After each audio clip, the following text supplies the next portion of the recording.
And this is purely philosophical, theoretical. Sharks.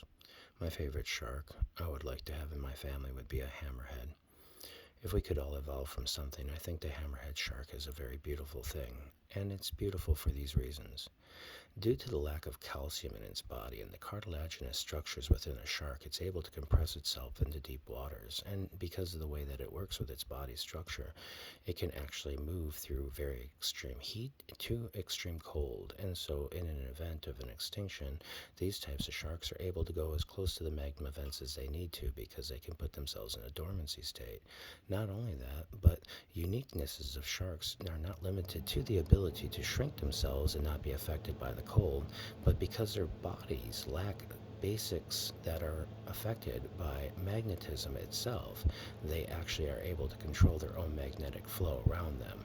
And so the reason why they're able to go back and forth between that and they're not affected by the deep water pressures and otherwise is basically that they're able to manipulate the flow of magnetism around them readily, and their bodies are adept to it that are not affected by the magnetism because they lack the components that are structurally resounding of being magnetized. And if you have hardened structures, you can become magnetized.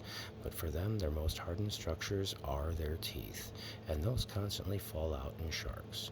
So if we're wondering about sharks and how old they are, perhaps you need to go down and look at the magma vents and see what exactly they were living on for all of those years while the earth was covered with ice. Because the sharks made it.